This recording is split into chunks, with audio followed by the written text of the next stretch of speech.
Fuck rap, I'm a street legend. Black love me with a deep reverence. What's up, everybody? Welcome back to this week's episode of Process Sports Radio. Once again, I'm your host, Justin Pooney. As you guys can probably notice, I'm not in my normal setup right now. That's because a big change happened in my life this past week. I actually moved from Vancouver to Toronto. So I moved to Toronto because I'm trying to get into sports journalism, sports media, as you guys can tell.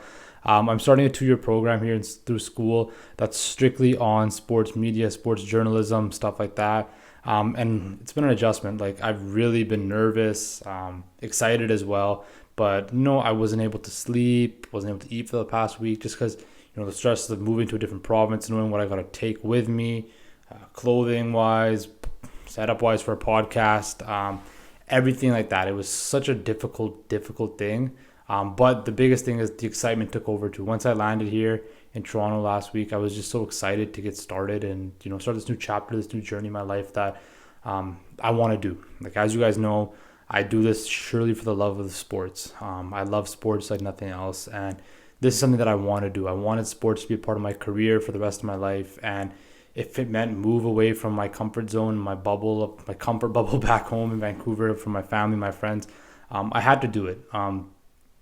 I had to move because I knew that this was going to help me become the person I want to be growing up. It's going to help me grow up as an adult, as a 24-year-old man right now. I want to become an adult and move on my own and spread my own wings. This is something I had to do just for the sheer love of what I want to do for the rest of my life and also just growing up as a person. But like I said, this is something that I wanted to do, and now it's more so just excitement to get started and then take forward to the next career, my next part of my career, and take Process Sports to the next level. And speaking of Process Sports Radio, as you guys know, I was getting a lot of people asking me, because you're moving to Toronto, does that mean you're going to take a break from this? Are you going to quit for a little while? No. This is the reason why I got into this. This is without Process Sports, I wouldn't have been here in Toronto, right? Without Process Sports Radio, I wouldn't have been where I am right now. I wouldn't have figured out what I want to do for the rest of my life. So no, I'm not taking a break. No, I'm not quitting. I'm going to be doing this just as much as I was doing it before, even more now, Process, because I have more time now on my hands.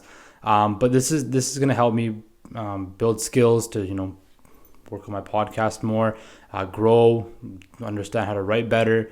All that type of stuff that's going to make this even better. Like I said, guys, my goal from the start was to make this the best thing in the world, the biggest and the best it can be, and that's still the main goal.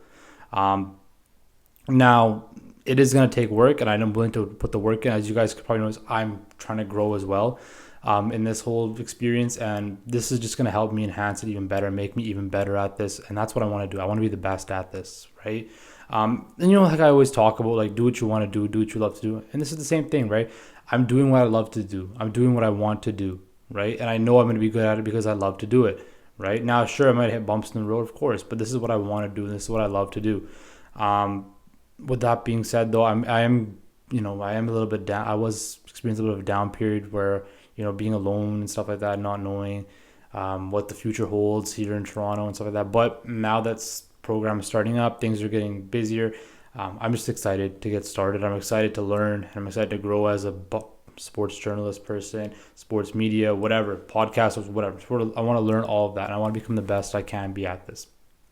But enough about me today. Let's go right into what's going on. And that was a crazy week in the world of sports, where there was live sporting events. There was more so talk about non-live sporting events. And all of that stuff in between. But first of all, I want to talk about a little bit of tragedy that hit us in the world today. Whereas most of you guys know, we lost Chadwick Boseman, the actor who played Black Panther, and who was also played Jackie Robinson, who was fighting a 4-year battle with cancer. And LeBron said it perfectly. We lost the Black Panther and the Black Mamba in the same year. 2020 has definitely been a really shitty year. And it's been a tough year for a lot of us. Of course, being locked up during a pandemic quarantine, not having any sports, loss of major figures in the world. It's been very, very difficult. And I'm hoping that better days are ahead for us as a society. Going as well into sports, we lost John Thompson, who was the iconic coach for Georgetown University. And for those of you that don't know much about college basketball, Georgetown University was probably the biggest college university program in the 80s and the 90s, with stars like Patrick Ewing and Allen Iverson. So rest in peace to both of those men right there. That's definitely going to be a different world without them. However, with with that being said, the biggest news in the sporting world or even the world period would be the boycott that was taken by the NBA, the NHL players, MLB players, all professional athletes basically in North America, boycotting their sports, whether that's games, practices, even playoff games, to stand up for the right thing to do. Whereas another unarmed black man was attacked by white police officers in Wisconsin, and the incident again pushed this whole matter we've been dealing with, where Black lives do matter, social injustice, systemic racism, all of that stuff. And these athletes did the right thing. Like I said before, I put on a story on my Instagram. We as people, this professional sports thing is a luxury to us. It's not a given. It's not a right that we deserve, right? Whereas these athletes are putting their lives out there, providing us entertainment at the highest level of sport on a daily basis, and they are humans too. They feel the same thing. They are African Americans who, like they've mentioned, they feel scared leaving their house. Right? Once they take the pads off the jersey, there's a regular African American in society, and they are scared for not only their lives but their families' lives, that they could be at risk. I believe the athletes did the absolute right thing. You should have protested, right? Like I said, it's a privilege for us. It's not a given to us, and they need to stand up for what's right. And the right thing to do was to boycott, right? It's cool to have Black Lives Matter on all the billboards, T-shirts, everything like that, but there's no action. There's no action to it. It's all just talk. It's all just hot smoke. And taking away games and boycotting them and affecting the owners in that aspect will inflict change. The owners make the most amount of money, and that's who can cause the most amount of impact. The players can do whatever they can, but if these owners really put their money where their mouth is and really want to see a change and say that we're behind our players, start cutting a check, start creating initiatives to help out the African American community, start creating ways that systemic racism doesn't exist anymore. We as a society are at rock bottom, where we are at each other's throats for everything: race, gender, equality, everything like that. It's time for us to come together and fight together as one. As I said before, we are a team, we are a unit, we need to work together. And Fred VanVleet said it perfectly. You can put on all the shirts, you can do it on whatever you want. It doesn't matter, right? For me, I thought they would have boycotted longer than a couple days. I felt that if they really want to send a message, boycott the rest of the season, and I totally would have been fine with that. If they boycotted the rest of the year, I would have been totally fine with it, because that's what the right thing to do is: take something away that we love and make us look at ourselves in the mirror and change. That's how we're going to change. If we lose something that we love, we're going to be forced to change. Now, the only criticism I have about the NHL is it should have been right away as well. No, they played a whole day before and then made a change. For me, the NHL is kind of, Evander Kane was right. They are the last of the party in that aspect, where they don't think about it and they just kind of brush under the rug, where it's a serious problem. Hockey just has a racial problem just as big as any other sport, maybe if not bigger, because it's such a non-inclusive sport in certain aspects. Where, for myself, growing up playing hockey, being a person of color, did I experience racism? Of course I did.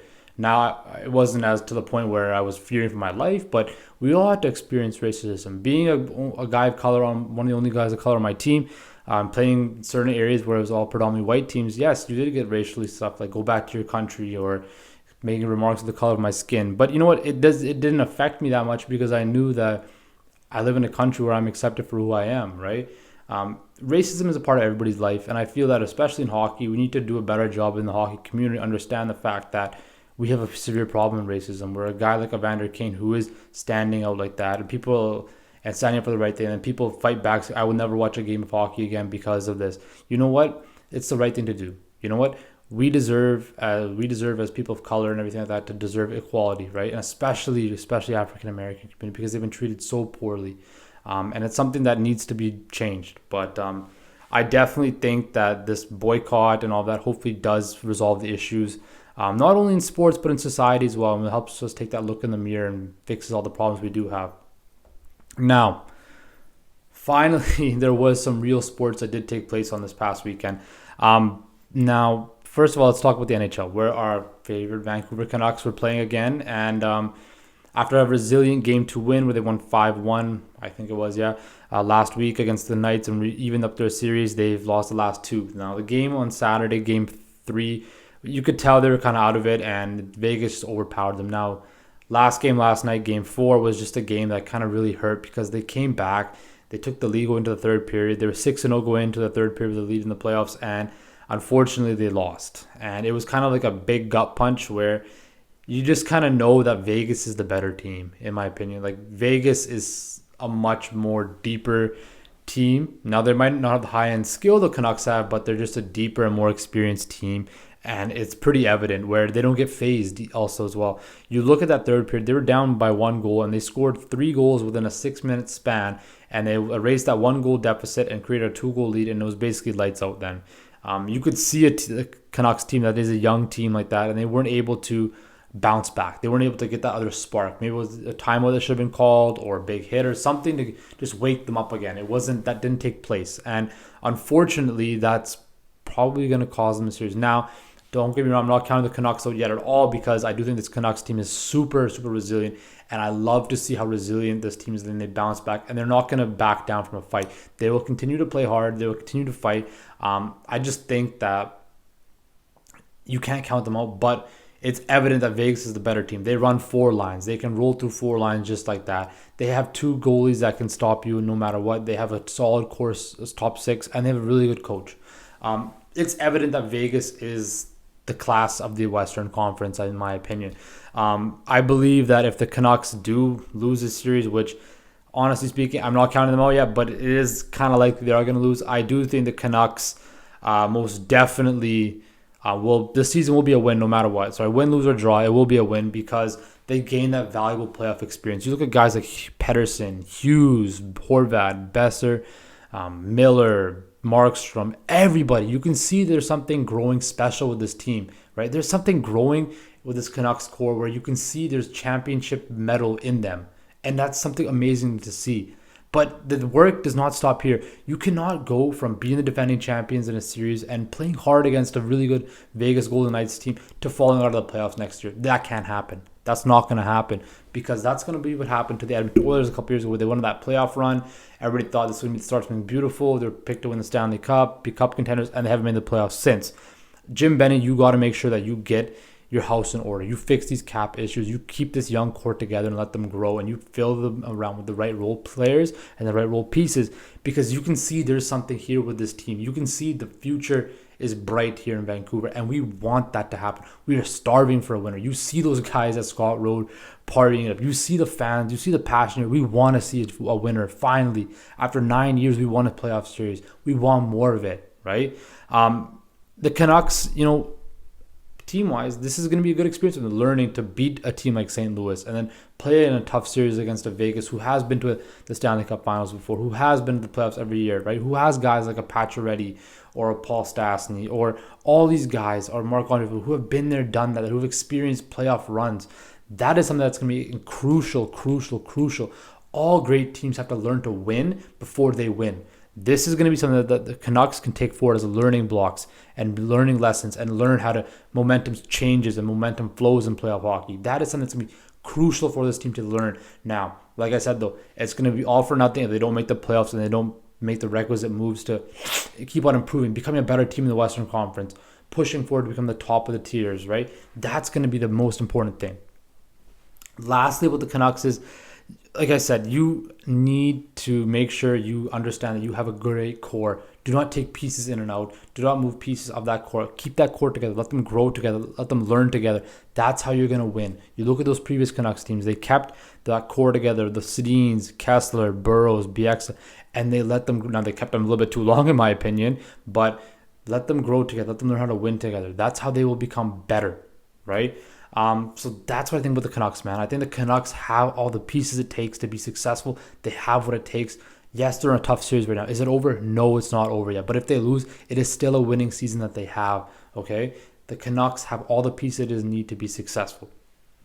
Lastly, I want to go over to the NBA, where we have one Game 7 taking place in the Western Conference as of right now, where the Utah Jazz and the Denver Nuggets are going to be playing in a seventh game, thanks to Jamal Murray, who dropped 50 piece on the Utah Jazz last night. And again, he's been on fire this whole playoff. He's been unbelievable. He's averaging like 37 points this series. Him and Donovan Mitchell have been going back and forth, and that's something awesome. Honestly, this is the only series I've really watched intensely, because it's been such good basketball, seeing these two evenly matched teams go at it. And I'm so glad it's going to Game 7. But I really want to focus on Jamal Murray right here. You remember how everybody was saying that Andrew Wiggins is going to be the next Canadian great? He's got next. Then it was RJ Barrett's got next, or Shai Gilgeous-Alexander.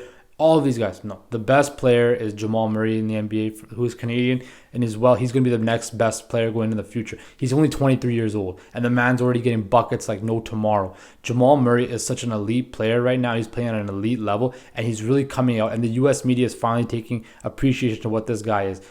He can shoot, he can take it to the hole, he can pass. He's just an all-around really great offensive player. And he's got the biggest thing with Jamal Murray that I love about him is he's got that dog in him. He's that will and that killer desire to win. And that's something you don't see a lot with Canadian players. Like you look at Andrew Wiggins, what's his biggest knock? People think he doesn't want it enough. Well, Jamal Murray wants it enough. Right? That's not an issue with him. The way he plays, the way he's not afraid of the big stage, the way he doesn't shy away from anybody. He'll take on your best player. He'll do whatever it takes, right? That's what Jamal Murray brings to the table, and that's why I'm so glad he's Canadian, because next year, what's going to happen next year? Team Canada's been playing an Olympic qualifying tournament to get into the Olympics where they belong to be. Now think like this. Canada has the second most NBA players, produces the second most NBA players next to the United States, and we're not even in the Olympics yet. We have the second. We should be battling with the States for a gold medal. Can you imagine the Canada versus the U.S. for an Olympic gold in basketball? Think about how much that will bring to our country in basketball-wise. Think about how big that will be for all of these young players that want to play basketball, that grew up like playing basketball. Think of how big it'll be for the current players who can create a legacy and create inspiration for these younger players that I was just talking about. That is something that they need. And having a guy like Jamal Murray who's a leader like that and who can carry this whole sport on his back, this whole Canada basketball on his back.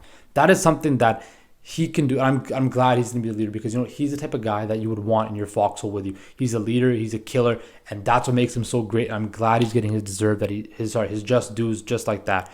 But yeah, guys, that's kind of it for this week. It's kind of a quick one. I will be posting more and more content. I'm just trying to get settled into a new studio, stuff like that, trying to figure out my new recording spot, trying to get settled. But I thought I deserved you guys to post a quick video about what's going on in my life and what's going on in the world of sport. But remember, guys, this video will be up on YouTube. Audio podcast will be up on Spotify, Apple Podcasts, TuneIn Radio. You know the drill. Remember to subscribe to my YouTube channel. Follow me on all social media platforms, Twitter, Instagram, Facebook. You guys know it all. Stay safe, guys. Remember, we're still in a pandemic of COVID-19. Wear your masks. Take care of your loved ones. And I'll talk to you guys later. Stay safe.